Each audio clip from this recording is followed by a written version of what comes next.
Uma Vida com Propósitos, capítulo 23. Como crescemos? Deus quer que cresçamos em tudo como Cristo. Efésios 4:15. O propósito disposto para nós não é que continuemos como crianças.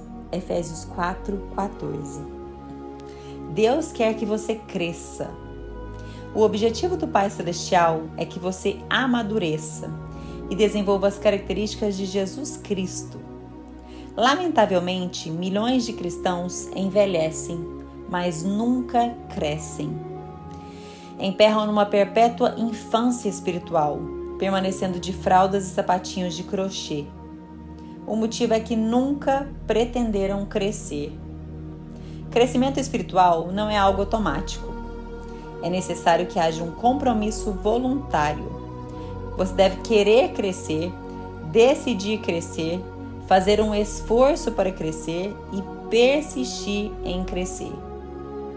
O discipulado, o processo de se tornar semelhante a Cristo, sempre começa com uma decisão. Jesus nos chama e nós respondemos. Venha, seja meu discípulo, Jesus lhe disse. Então Mateus levantou e o seguiu. Quando os primeiros discípulos escolheram seguir Jesus, não compreendiam todas as implicações da decisão que haviam tomado. Simplesmente atenderam ao convite de Jesus. Isso é tudo de que você precisa para começar. Decidir se tornar um discípulo. Nada molda mais sua vida que os compromissos que você escolhe fazer.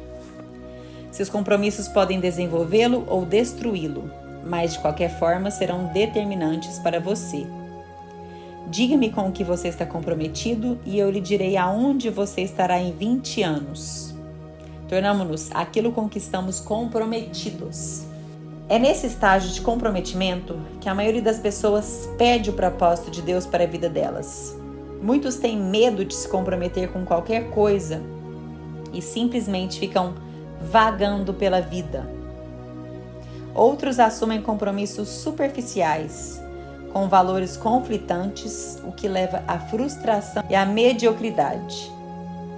Outros se comprometem inteiramente com objetivos seculares, como enriquecer ou ficar famoso, e acabam desapontados e amargos. Toda escolha tem consequências eternas. Logo, é melhor que você escolha sabiamente. Pedro adverte: e assim, já que tudo ao nosso redor se derreterá, que vidas santas e piedosas nós devemos viver. 2 Pedro 3:11. A parte de Deus e a sua parte. Tornar-se semelhante a Cristo é o resultado de fazer escolhas em conformidade com Ele, dependendo de seu espírito para ajudá-lo a consumar essas escolhas. Uma vez que tenha decidido seriamente a se tornar semelhante a Cristo, você deve começar a agir de maneira diferente.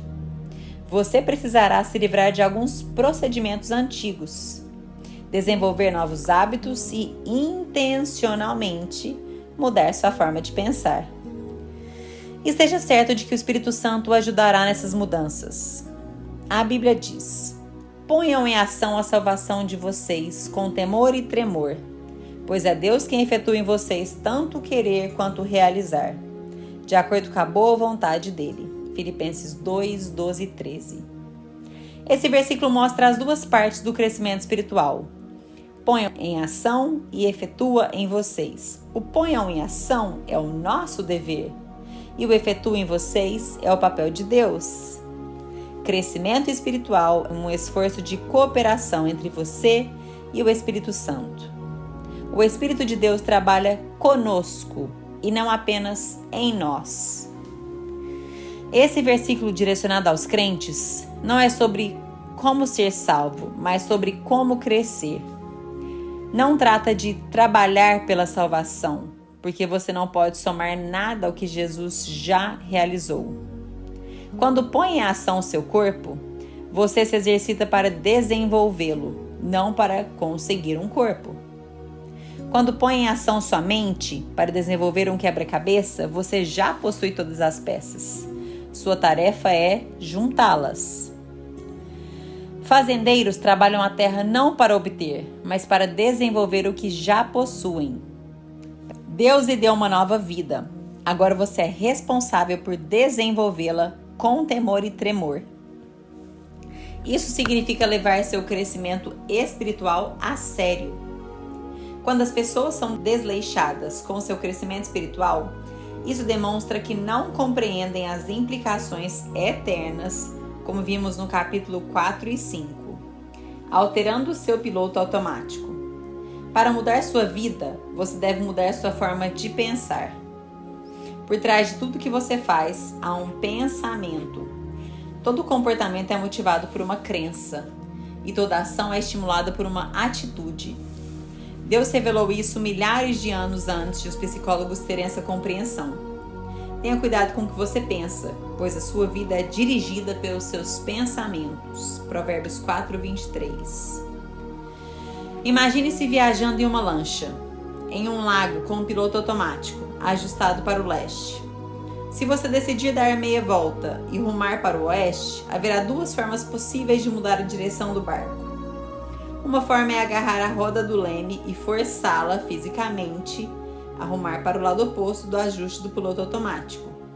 Com pura e simples força de vontade, você poderia vencer o piloto automático, mas sentiria constantemente uma resistência. Seus braços acabariam por se cansar do esforço, você soltaria a roda do leme e instantaneamente voltaria a rumar para o leste, da forma em que estava programada. É isso que acontece quando você tenta mudar sua vida só com força de vontade. Você diz: vou me forçar para comer menos, fazer mais exercícios, deixar de me atrasar e de ser desorganizado. Sim, a força de vontade pode produzir mudanças em curto prazo, mas cria uma pressão interna constante, porque você não lidou com a causa básica.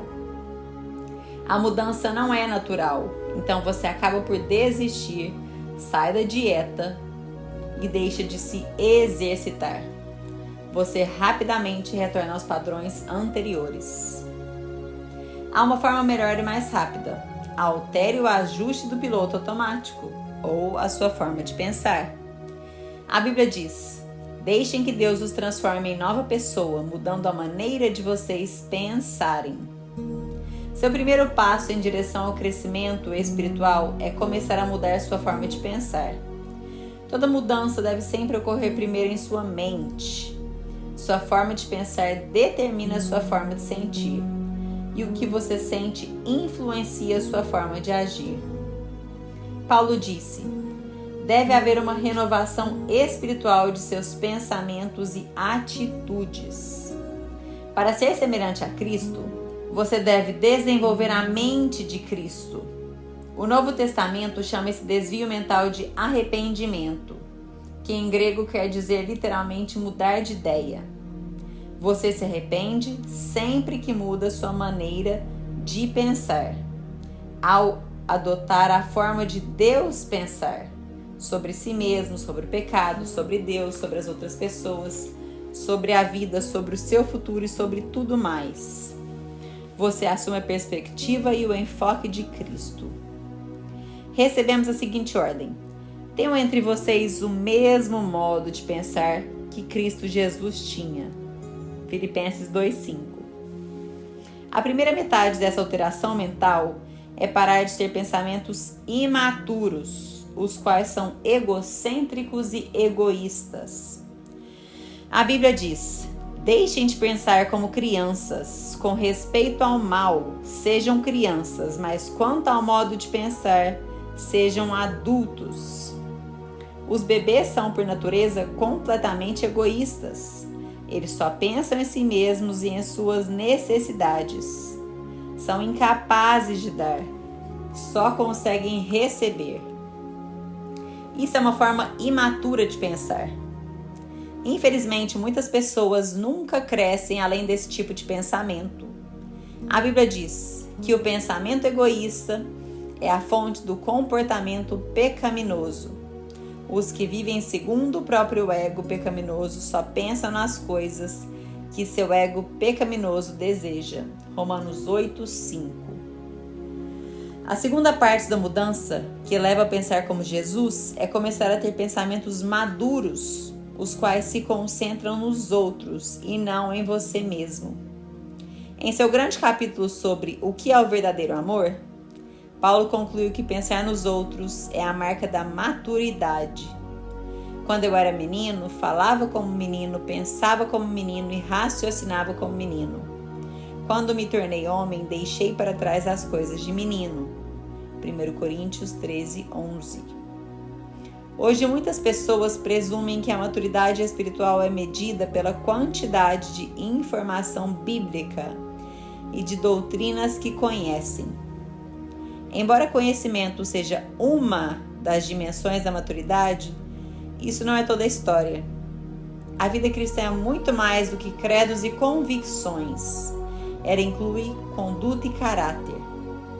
Nossos atos devem ser coerentes com nossa fé e nossas crenças devem ser respaldadas por um comportamento cristão. O cristianismo não é uma religião ou uma filosofia, mas um relacionamento e um estilo de vida. A essência desse estilo de vida, como Jesus disse, é pensar nos outros e não em nós mesmos.